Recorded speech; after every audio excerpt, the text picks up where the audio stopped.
Hello friends, स्वागत है आप सभी का। दोस्तों, आज हम लोग कोरा जनजाति के बारे में जानने वाले हैं। कंप्लीट इन्फॉर्मेशन इस जनजाति से संबंधित हम जानेंगे।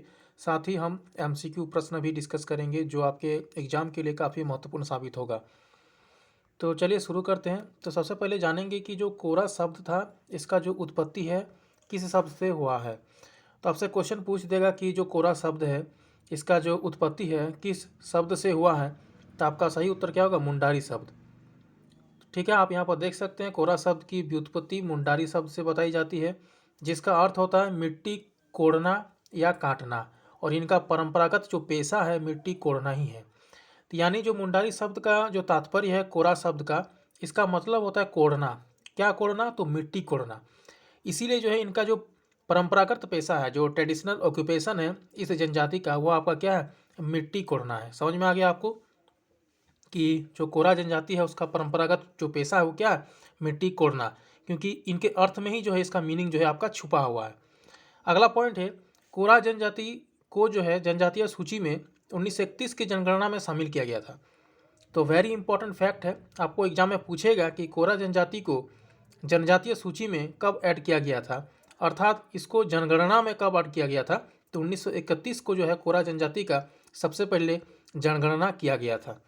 मतलब कितने व्यक्ति है कोरा जनजाति से संबंधित, इसका जो आकलन है 1931 के जनगणना के दौरान ही किया गया था।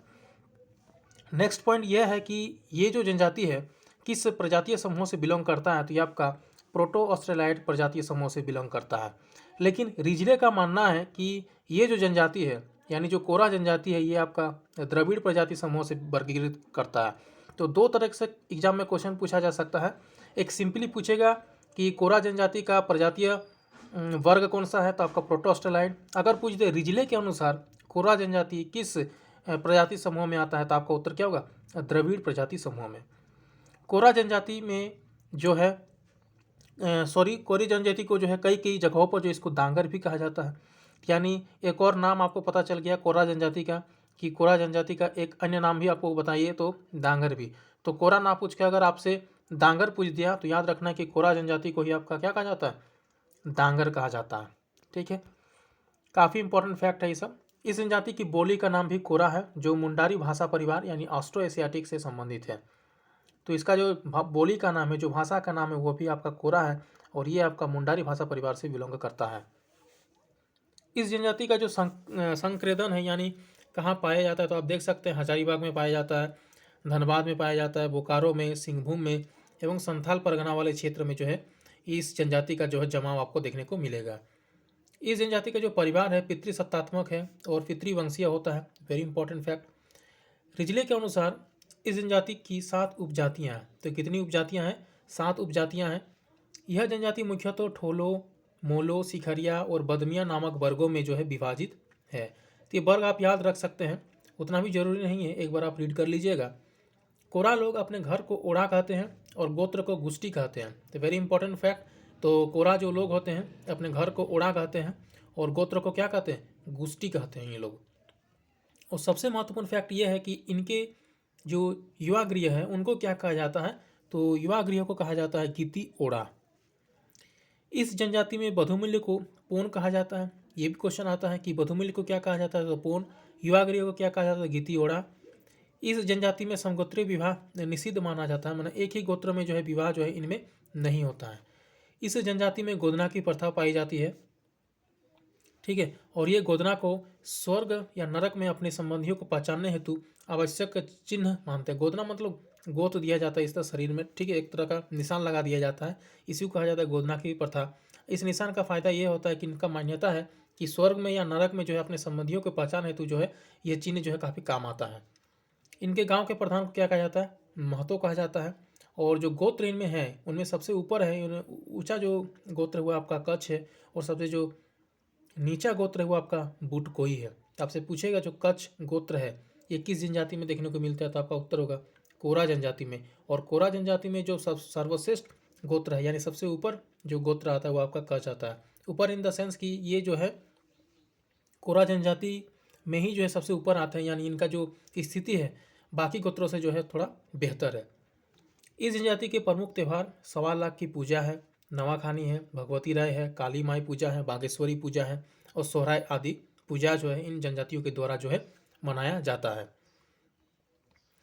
इस जनजाति के जो प्रमुख नृत्य है खेमटा, गोलवारी, दोहरी, झिंगफुलिया, ये सारे जो है क्या है नृत्य है।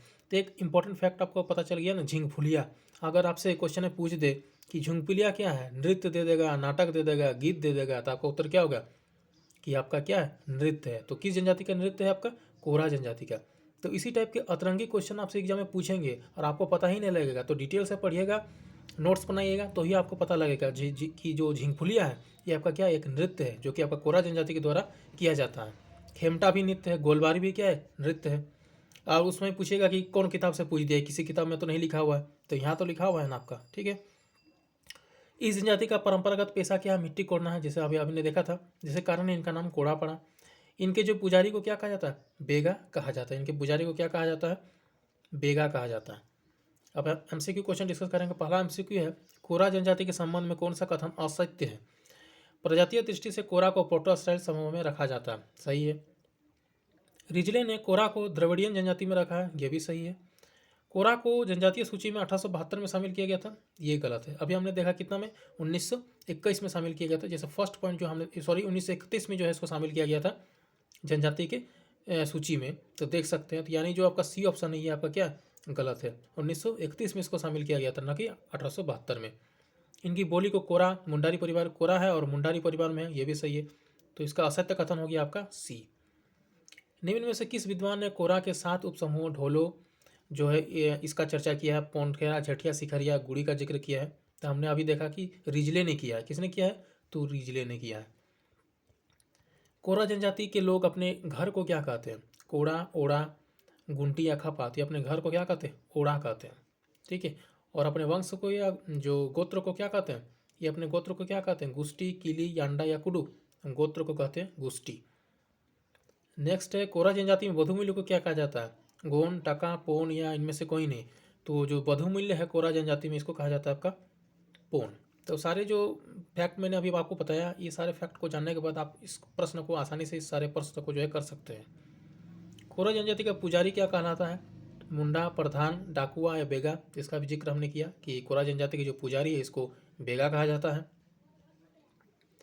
कोरा गांव का प्रधान क्या कहलाता है, तो कोरा गांव का प्रधान आपका क्या कहलाता है, ये आपका महतो प्रमाणिक या जोग मांझी आपका महतो कहलाता है, ठीक है। तो कोरा गांव का प्रधान क्या कहलाता है, महतो कहलाता है। तो इस तरीके से दोस्तों हमने कोल जनजाति के बारे में पढ़ा, कंवर जनजाति के बारे में पढ़ा और आज हमने कोरा जनजाति को कंप्लीट कर दिया। इससे पहले हमने संथाल, मुंडा, ये सब जनजाति जो है हमने पढ़ा था, तो उसको भी आप देखिए। उसका जो है लिंक हम डिस्क्रिप्शन में देंगे, एक अलग से प्लेलिस्ट बना हुआ है, उस प्लेलिस्ट में आप देख सकते हैं। तो इस वीडियो में इतना ही, धन्यवाद।